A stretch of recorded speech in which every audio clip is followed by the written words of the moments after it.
What's up, Rebels? This is Tony Wilson, your reviews editor here at PAX East 2013, and I'm here with Ian Scott, lead designer of Ascend New Gods. Ian, thank you very much for joining me for this. Hey, thanks for coming out, man. Absolutely. Now, Ascend New Gods. The most notable thing I think here is that this is a free-to-play game coming from Microsoft. You guys are published by Microsoft. How did you manage to get that past them? Because they kind of have a stereotype of being greedy.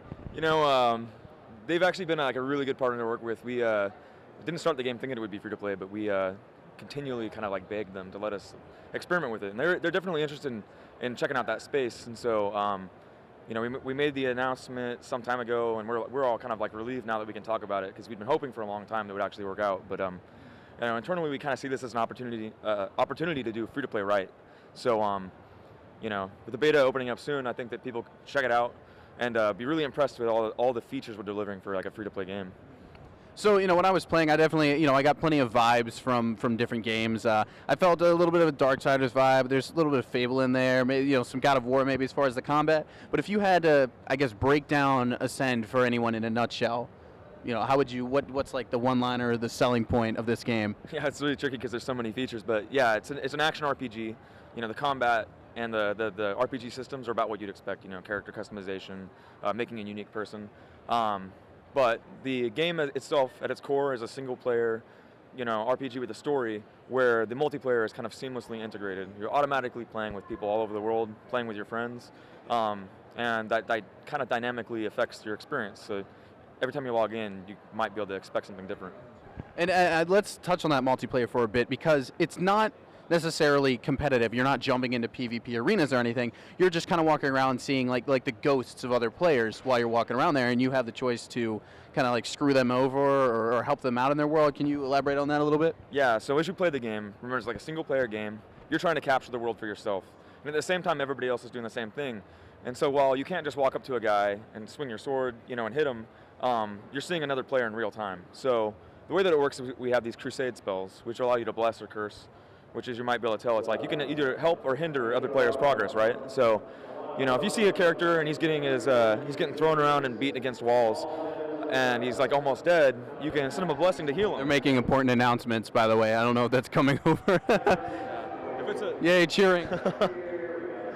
Yeah, dude. If you wanted to bless that guy, you know, we're gonna give you experience for all the healing points you give him. But if you wanted to curse him, you know, you're gonna get experience for killing him. So, you know, play with your friends and maybe work together, but if you want to be a troll, you can grief people. So. And another thing I'm noticing too, like rather than just giving us skill trees like in menus, you're not just giving us like these radio menus. It's kind of, what I saw, it's almost like a big interactive skill tree. Like you start out, you align yourself with a god, you sort of choose your path, if you will. Can you elaborate on that one a little bit? Yeah, so you start the game, create a custom character with a unique look, and then the first thing you're asked to do is to choose a god to align to. And since there aren't any classes in the game, it's really like picking a play style.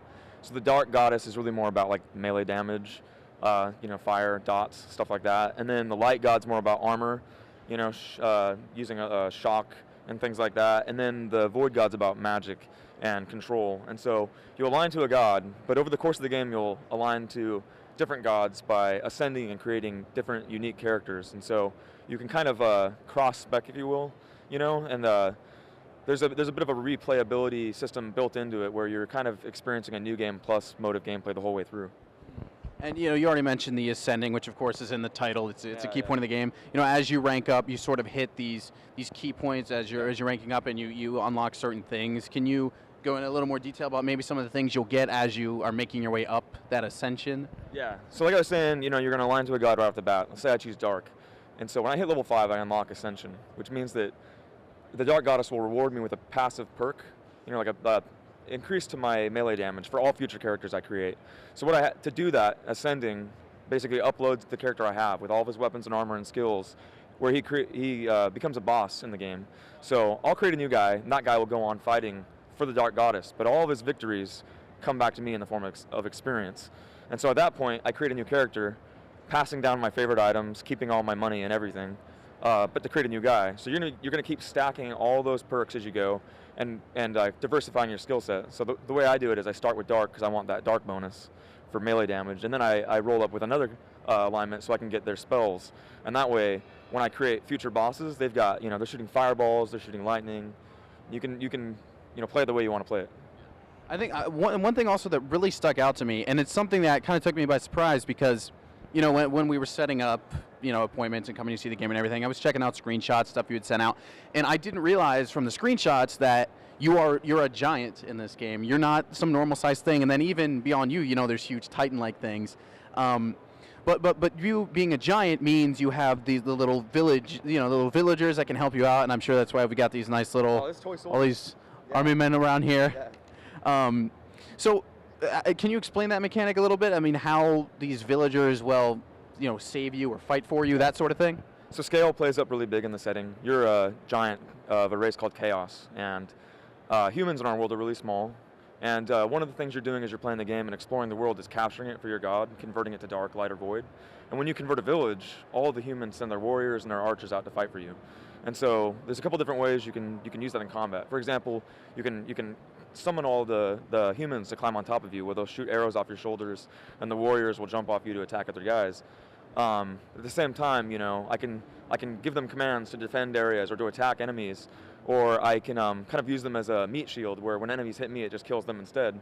Additionally, at the end of an encounter, you can pick up a human or another small creature and eat them for health. So villages become a really integral part of the game experience because humans can offer so much if you want to play it that way.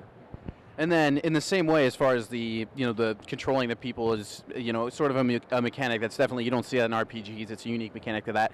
What other things are you guys including here that really make your game stand out? What sets Ascend apart from Reckoning or some other RPG? What really sets it apart?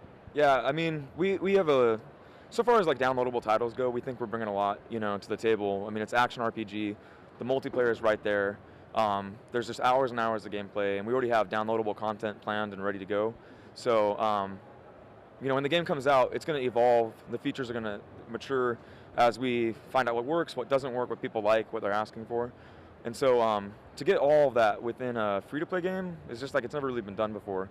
Additionally, we think that our approach to microtransactions is pretty fair. Everybody gets the same currency no matter what. There's no premium currencies, so if you'd like to spend some money and buy some souls, that's great. You can save yourself some time, or you can support us.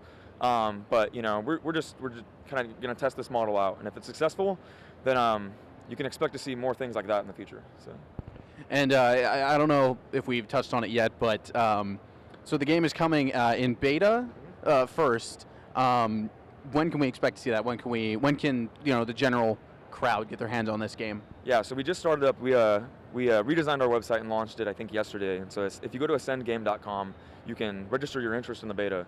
In about a month and a half or so, it's like mid-April to May, we're going to start the beta rollout, adding more and more players to the game. And over the next couple months after that, it'll eventually just open up to everybody. So as a free-to-play title, it'll just kind of like evolve into the game that like anybody can play. But if you want to be the absolute first to help us wrap the game up, help us make sure that it's fun, then register your interest for the beta, and we'll make sure to get you in as soon as possible. Any last words, any last things you want to plug about Ascend before we close this out? I think we hit all the major stuff, but thanks a lot for coming out to check out the game. And if you're interested, check out ascendgame.com and check it out when it hits Xbox 360s and PCs later this year. All right, well, thank you very much, Ian. Thanks so much. Yep, you guys will catch you around the website with more PAX East coverage.